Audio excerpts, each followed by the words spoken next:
now I'm going to ask them both to come forward and begin just a discussion between the two of them for 8 to 10 minutes.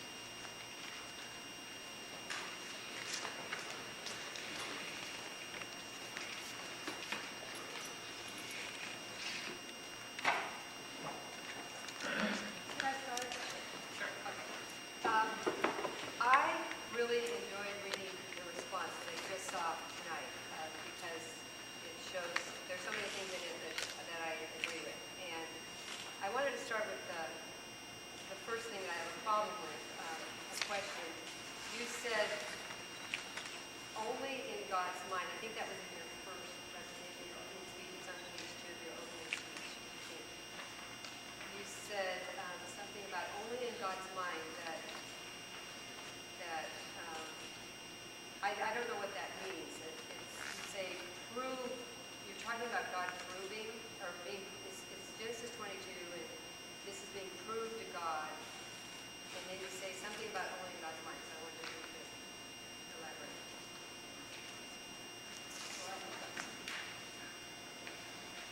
I'm trying to think about what it is that I said about God's. I'll read it. It's right here. God so suggests that Abraham's act was proved by demonstration to God all himself, with God previously known only in his mind. Okay. Yeah, so that's one of the possible explanations. I don't necessarily agree with it, but what guys are saying is, yes, God knew before this happened in his mind that Abraham was going to believe, going to obey. But what happens when he actually acts in obedience is it actually demonstrates. So it demonstrates to God outwardly, and also demonstrates, I think, interpreting him to the rest of the world, and also to Abraham himself. So it's a demonstration outwardly of what previously would only be known by God in his mind if it was not actually acted out. God would know it would happen, but if God didn't test Abraham, it would not be brought out by demonstration for God and the rest of creation. So that's what's in there. I have difficulties with that, but I want to give you time. I don't necessarily agree with that, but I'm saying that I think it's a viable option. That is, in the interpretation of some texts that say trying to resolve the conflict between Paul and James about justification, some appeal to a sense of justification by works as a justification by demonstration to vindicate by the act. Whether that's right or not, it is one of the ways in which to try to resolve apparent conflict. Say with justification by faith and justification by works, God knowing and yet somehow knowing in a different way. So one way to try to do this is to say that maybe in this case God knew in his mind, but he wanted to demonstrate it outwardly. So it is, in a sense, a different sort of knowledge, and that explains it. But I don't say that it's necessarily right. I'm just saying I think it's a viable option.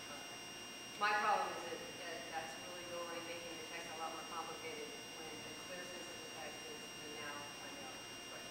Yes, I would favor the idea that truly that is the moment, you might say, that God does find out. But I would say that God knew in the virtual reality simulation, you might say, in little knowledge. But actually he knew that only because this moment was going to come. So his knowledge is on the basis of this moment. It's actually at this moment he knows. So there's nothing wrong with him saying this is what I know, because that is actually what he knows. That would be my own position. Well, I like Molinism and middle knowledge much better than simple form knowledge, but I can't be convinced so far that it's logically possible for God to know something that happened and have people then be free to react otherwise. But that's really moving into philosophy. We had that debate the other night. So I have another question. It's on the first page of your response. And I just wanted to say it's near the bottom. This is because of these texts involve a future that hinges to one degree or another on a multitude of free decisions. I agree with this, and that's what I think can be variable. The goal can be accomplished, but the humans can be different than what God maybe originally hoped or planned. People might be different in the way it went.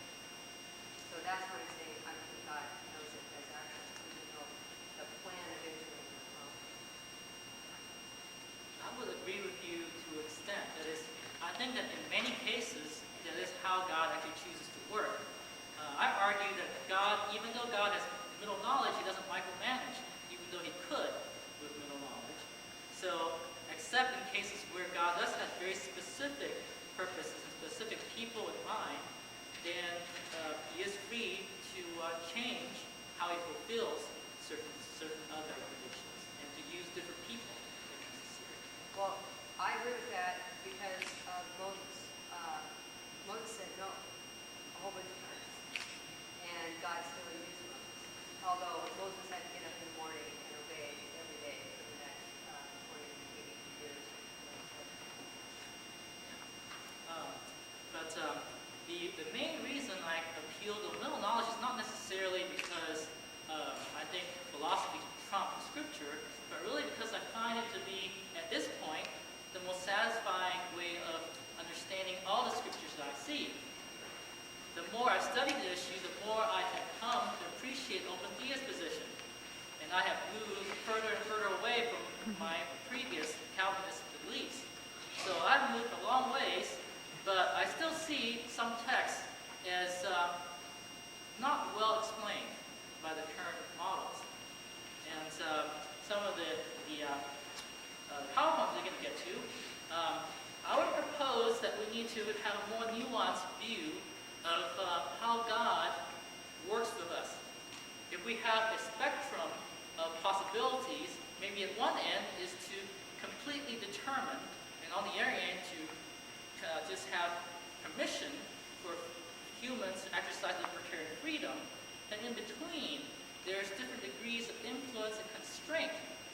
And I would argue that in the world that we see and what we see in Scripture, probably in the majority of cases, you have it on this end with permission and some influence. But you do see cases where there's more influence and maybe a constraint, but not determinant, that needs to be explained. How can you explain those Scriptures if God doesn't really know for sure what creatures would do and will do, because the influence and the constraints will not achieve its purposes? So some texts like that make me see the need for an appeal to middle knowledge, so that he can exercise, when it is his purpose, the appropriate amount of influence and constraint, and to do so without overruling the freedom that he has chosen to give. So that's one type of text that we need to appeal to middle knowledge. Other things are with prophecy, though I see a lot of good explanations for most prophecies, I still see some that are still a little problematic. But we have to look at particular texts. And in the New Testament particularly, let's say with Jesus' predictions of his coming death, of Peter's denial, and also of Judas' betrayal, I see especially Judas' betrayal as something that Judas is held responsible for. And yet the text seemed to indicate a strong sense of some sort of predestination involved, that Judas was to take this role. So it seems to lead more towards determinism, and yet I don't think it fits very well with the rest of Scripture. So I think a middle knowledge approach will allow for explaining those texts while fitting everything together. Then also with the texts that indicate God knowing the sinful actions of the humans that deliver up to Jesus, and also God may be knowing about the fall before it happened, seems to point to him knowing definitely. Now I would admit that in the open theist account, God knows all possibilities, but to make a statement so strongly would undermine God's credibility if it's just based on probability. Now, I think prophecy is a different thing, because with prophecies, especially that involve a human response, I think always they're conditional on human response. Only with prophecies that have no necessary relation to human response do I think they might be